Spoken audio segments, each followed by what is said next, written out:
Alright guys, Kremp again. I hope you're doing well and enjoying your day so far. Big rumours emerging last night as to what might be happening here in the off-season, some of the events that FaZe Kaysan is going to be cooking up and what that looks like for some of these CDL teams in the very near future. Shotzzy also revealing a couple of very entertaining moments from the most recent season. Very much intro to your thoughts in the comments. Hit the like button if you enjoy. Subscribe if you're new as always, I'd greatly appreciate it. Plenty to get into. This from Drazah as always, playing some BO3 Money 8. Lots of guys involved here. Kremp, TJ, Capsidal, Mutex, Billy Sways, Vivid, I believe as well. So some notable players. You know, Vivid's in an interesting spot, of course, still part of Omit, it seems. For now, the big rumour over the last couple of weeks was that potentially Surge looking at that full Omit roster to just straight pick them up to the league. And we discussed earlier today some of the salaries these teams are looking at. It is interesting to wonder, like, if the teams realise that Cloud9, for example, are paying effectively minimum wage, whether other teams might think similarly about whether they could get away with something to that effect.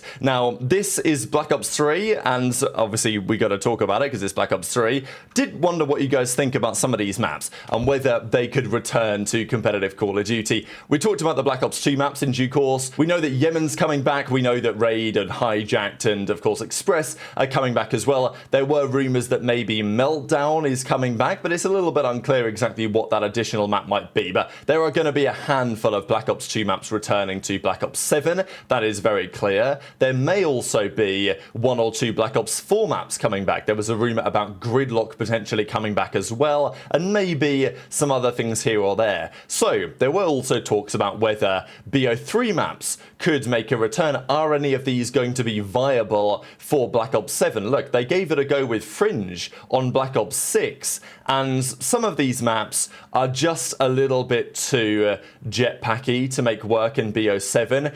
I do think that evac with, you know, it would be nice if wall running was a thing. Evac would be playable, but with only a wall bounce, I'm not sure, you know, you wouldn't also be able to get up from that bottom ledge either. So evac is kind of off the radar.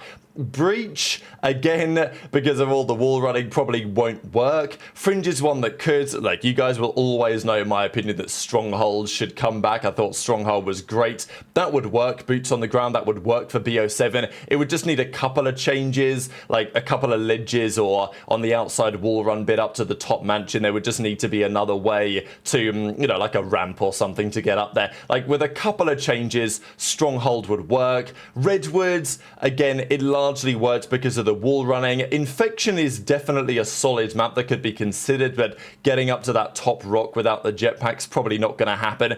Metro was actually a very sound map. There were rumours that Metro was going to, effectively the theme of Metro is going to be placed on Express on the new build. So they're unlikely to have both, are they, right? Like both maps. Effectively, Metro was the Black Ops 3 version of Express with trains running down the middle of the map. So that's probably not going to come back. I loved Hunted. I thought, like, Hunted to me, it's such a good time playing that map in pubs and competitive and whatever. It had a load of water.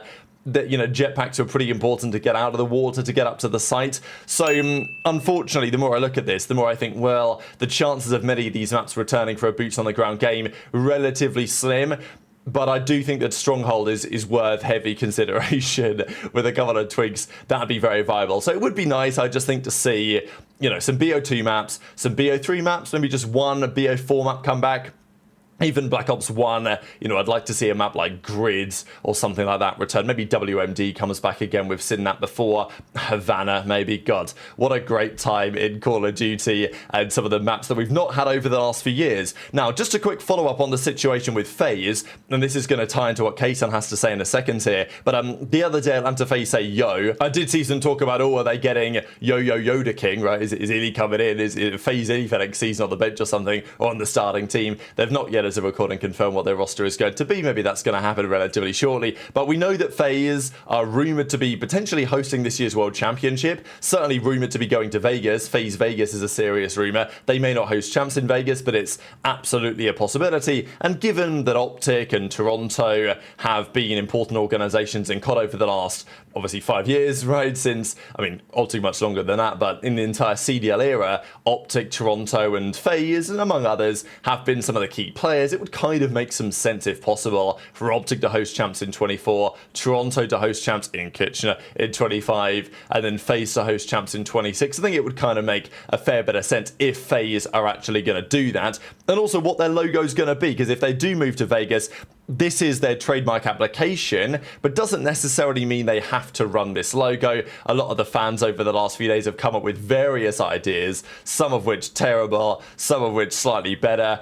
I'll just share a couple more for you guys. So I saw this floating around yesterday as well. Heat Trip FPV put this on the Reddit, and well, it's a V. There's actually two V's, but it's an F on its side, right? Like you can see, it's kind of an upside down F with the FaZe logo. So, you know, it's not great, in my opinion, but it is something anyway. I thought it was an interesting approach. You've got to, you know, put your head on a swivel a little bit to see the FaZe piece, but I guess it kind of works. There's also this one, FaZe Vegas logo idea, and to me, there's a bit too much going on here. It's actually, I don't know, the one on the right, the one on the left, yeah, I don't know about that. The one on the right is maybe passable. Like, maybe this could look kind of cool in the right color combination, but I do think there's a little bit too much going on, but maybe it works because FaZe are the key piece of it.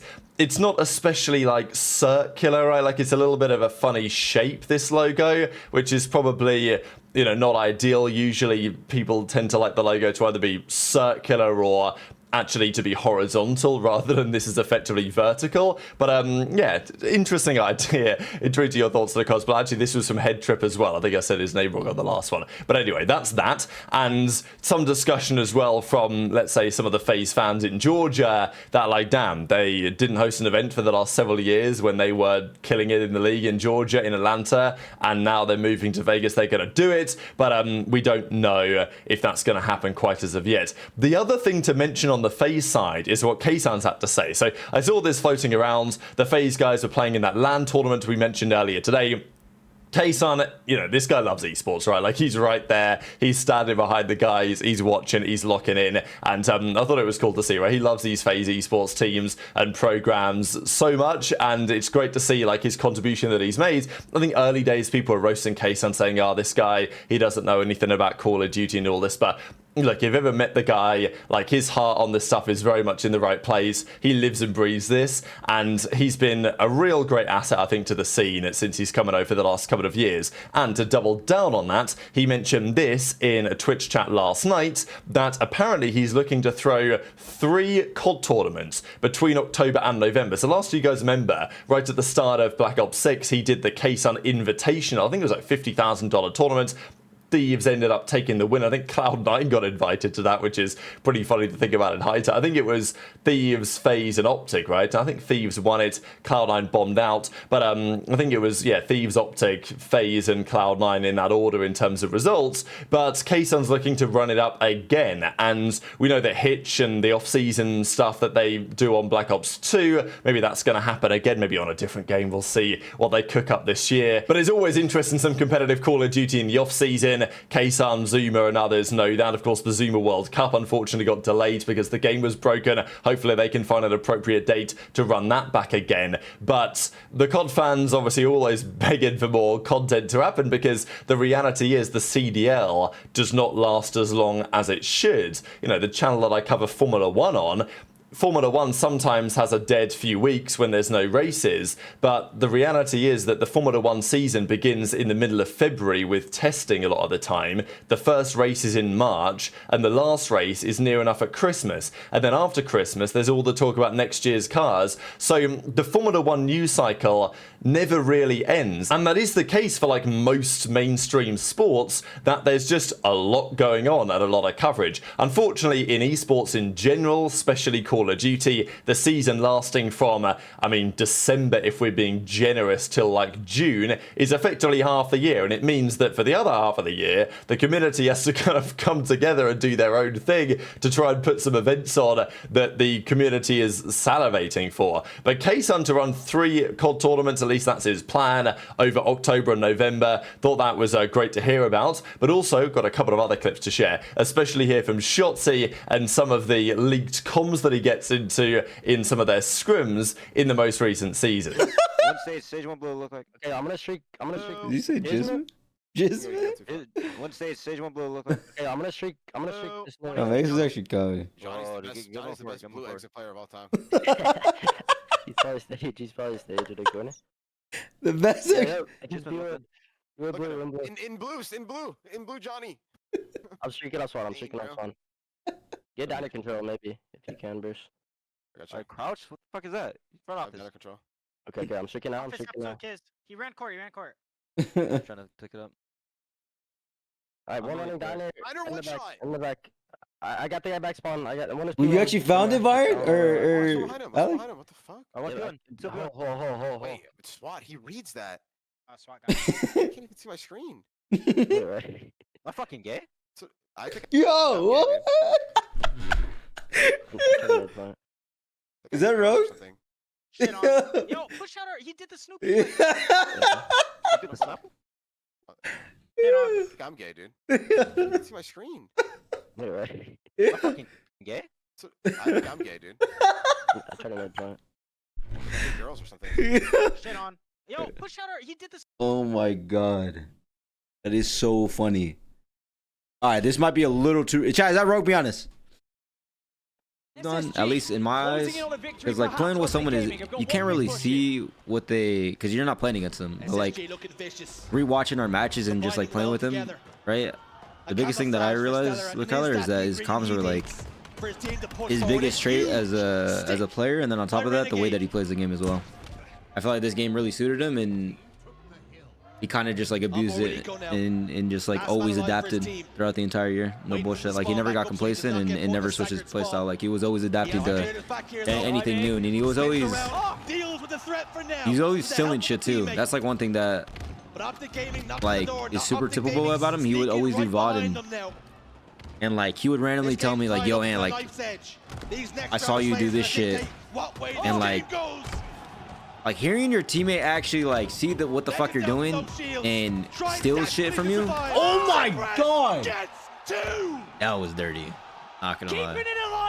So it's becoming increasingly clear that ever since Mercules joined that team, almost immediately, from like every single regard, they just improved dramatically. I think that's the most remarkable thing to me about the Mercules change, but also goes to show that what Kenny and other players have said for many years is seemingly pretty on the money when it comes to relatively quickly whether the team has it or not. I think, yeah, as I say, I think Kenny made this point before. I'd be inclined to agree as well that when teams are formed, you get the feeling relatively early if it's going to click or not. And not always, of course, there's always work to be done. You can always improve. But in the case of Mercules, he joins, and immediately the comms, the vibes, the energy, the way they're playing on the map was just so much better than it was before that I don't think OpTic even themselves could probably believe that it was going as well as it eventually did. And yeah, just some of the comments that Mercules made, they're just always looking comfortable in the OpTic team. He could have, felt the pressure, right? Or, wow, I'm playing for OpTic, I've got to really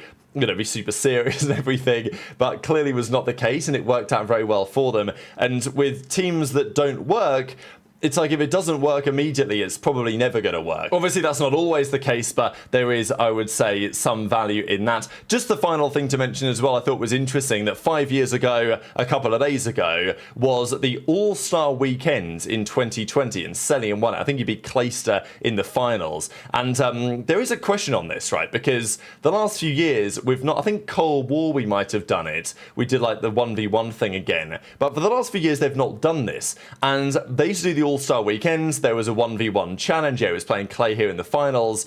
And this was great fun to watch. Like, okay, it's not that serious, right, at the end of the day, but it is still pretty cool to see the players compete and, duke it out on this level. And I don't really know why we're not doing this anymore, right? Like an all-star weekend mid-season to tide over the fans, bring some new kind of energy, right? And this will get a lot of interest. It certainly did back in the day, but for the last few years, we've just not done it at all, when it surely wouldn't be that challenging to organize. And if it happened again, we'll see who can defend their title. Maybe Klayster will come back and he'll sub himself in for the Falcons and see where it goes from there. But very much enjoyed your thoughts on all of this stuff in the comments. Hit the like button if you enjoyed, subscribe if you're new, take care, and I'll see you next time.